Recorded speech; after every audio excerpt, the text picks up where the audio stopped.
that the American people will do that. Right. What Obama said yesterday on the news about the people that don't vote Democratic are the enemy, and that the Republicans can sit at the back. I don't know what that means, but according to Fox and the experts, he will double down on everything. He will not follow Clinton's lead and what happened during his administration and try to be bipartisan. He'll double down, and he'll continue to make a fool out of himself. So that's good for us, I guess, because the real Obama, our Satoro, Obama has no intentions of walking across the aisle and working with the Republicans or the Tea Party. He has no intentions of doing that, and indeed, he does not have to. And I think that anyone looking at this politically would recognize, even though they're going to be, if there is a retaking of the House by the Republicans, there will be attempts to repeal the health care bill. But before that can effectively take place, it will kick in, the actual actions of the bill will kick in, and this nation will be changed so demonstratively that we won't be able to recognize it. I mean, when I think of the fact that I used to listen to a transistor radio and it faded in and out and I needed a battery and the station signal was weak and most of the stations went off at sundown years ago, to now know that you have access to any music anywhere at any time in smaller configurations is absolutely phenomenal. We're going to witness the same kind of thing. Obama has changed this nation, and he understands that with the health care bill and with the regulatory agencies of the banking industry taking over the auto industry and the student loan, which was a mega piece of legislation, and the introduction of cap and trade. This nation, there are no mountains to climb, and he also is now poised to settle the war in Afghanistan. He's putting that together, and he's going to be victorious in doing that. He doesn't have to walk across the aisle, and he knows that he doesn't have to. We're getting ready to face gridlock and fiercer fighting than we saw going on when he controlled both houses. So it isn't very pretty what's getting ready to happen, not at all. And he's not of the mindset of ever turning back from the way he thinks about the world. No, he's not. And Reverend Manning, I think the good news in finding positive in this whole thing, people don't know what they have until they lose it. And the awakening that is happening in this country and pointing out that we are a Christian nation, it has brought people closer to God. It is bringing people back to their principles and values and the Constitution, and that's a good thing. And we're going to continue down that path. We're going to continue, but that path is a winner. Standing on the Word of God, standing on the power of the Word of God is the only stand that we have left right now. We want to hold on to the Constitution. It's an ordained document. We want to hold on to it. It gives credence and clarity to what we want to approach. But the Word of God, we stand on that. We shall not be moved. And it's because we have not stood on the Word of God. We have drifted away and allowed ourselves to go out and worship other gods under every green tree and on every high hill, and we've called it worshiping our God, worshiping the God that is God. That is why this weakness has taken place in our nation. But restoration is in order. I wholeheartedly believe that our nation shall not be wholly and completely lost, but shall be saved. Well, I'm really disappointed, knowing you and your background as I do, that the press has ignored the #1 pastor in New York, in Harlem, and the good that you have done. Why you're not asked, as opposed to other pastors, to come on the air and explain what is going on.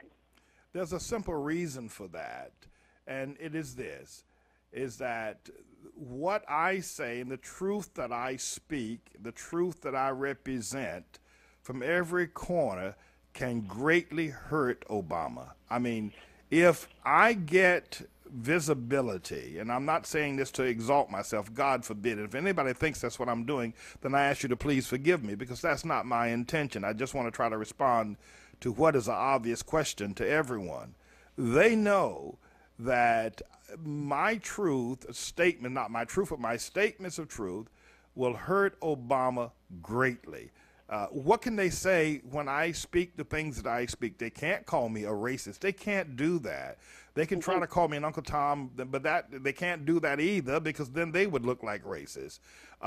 They want to stay as far away from me and hope and pray to God that somehow or another somebody doesn't slip and allow me some visibility.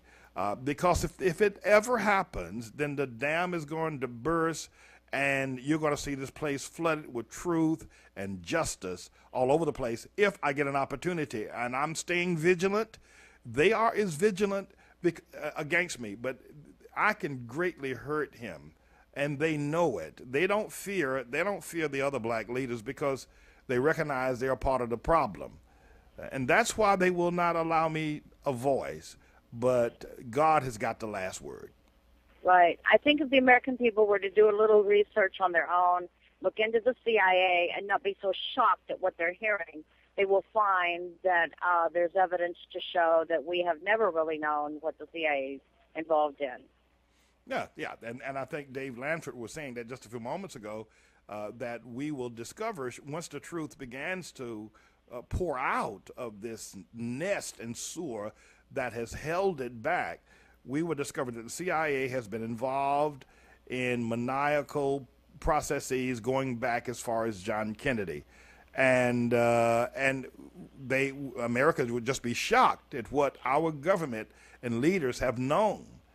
And when one is taken down, I started yesterday talking about Clarence Thomas, and you had been on the line prior to that, and then we got hacked, as you saw that happened on yesterday.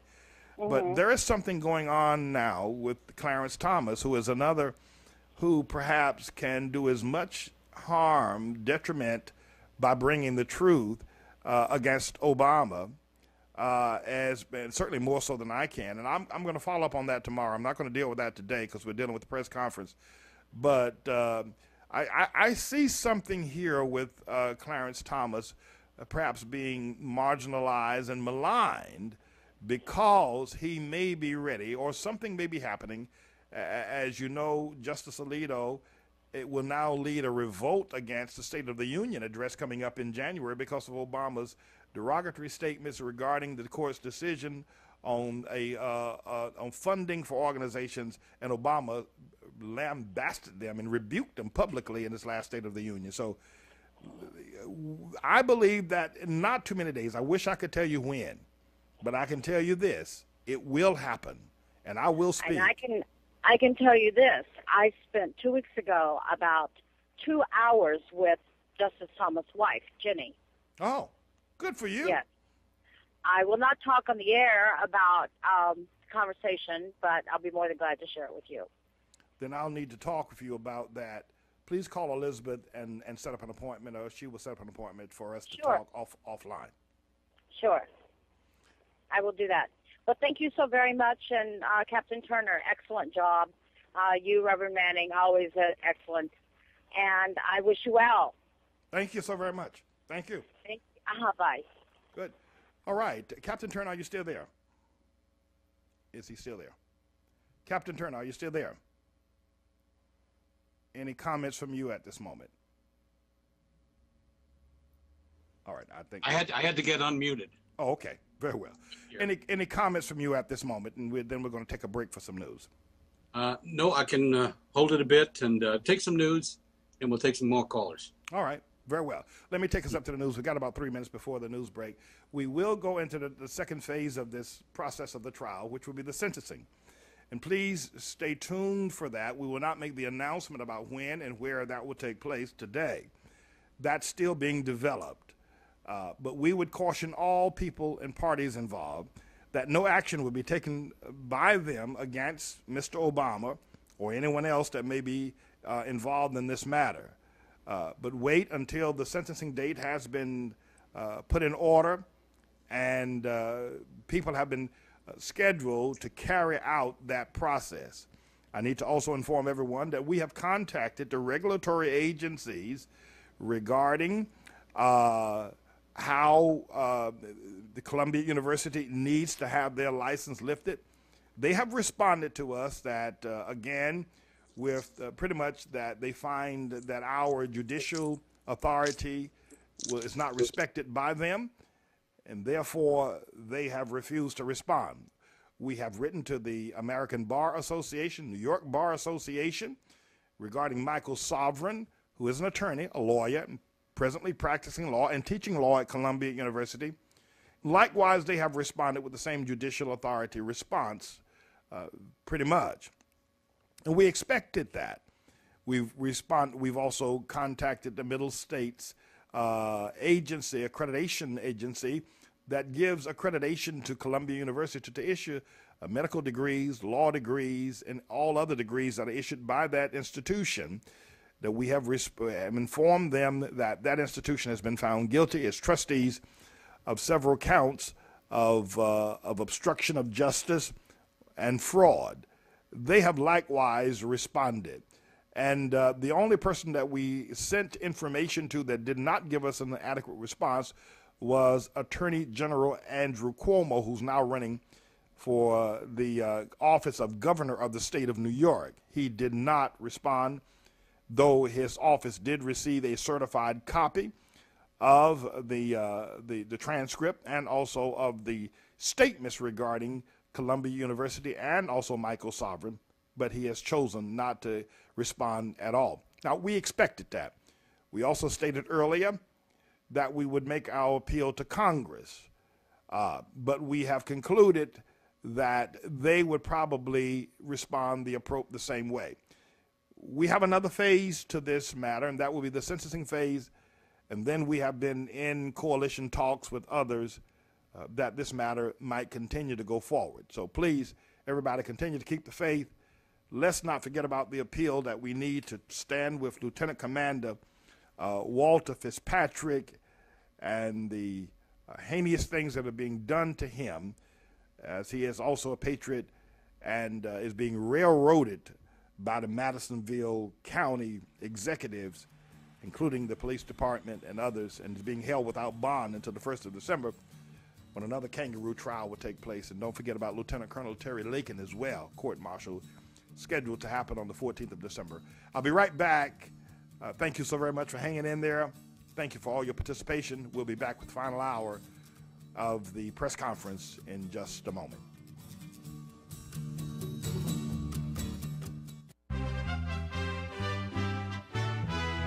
IRN USA Radio News, I'm Hope Duggar.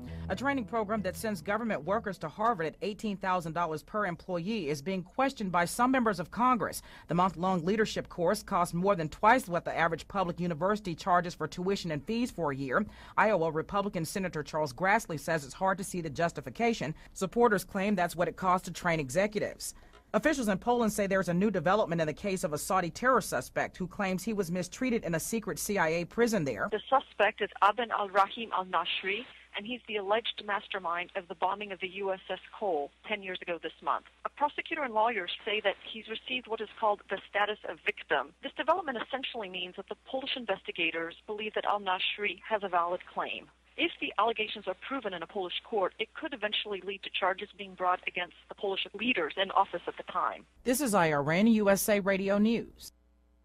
Attention! If you're a U.S. resident and need affordable medical insurance, you're now eligible for medical care benefits regardless of any pre-existing conditions. That's right, you can now get affordable medical care coverage from A-plus rated health insurance companies, even if you have pre-existing health conditions. If you don't have medical benefits or are currently paying high rates, you're now eligible for medical benefits at affordable prices. Toll-free lines are now open. Get the coverage you need. Call 800-867-7419. Fidelity Health is offering low-cost, high-quality coverage with low copays and no annual deductibles. This is not a discount card. Plans include doctor visits, labs, x-rays, hospital stays, even surgeries. Acceptance is guaranteed if you're under 65, but you must call now. 800-867-7419. Our enrollment specialists are waiting to hear from you. Call 800-867-7419. That's 800-867-7419. Again, 800-867-7419.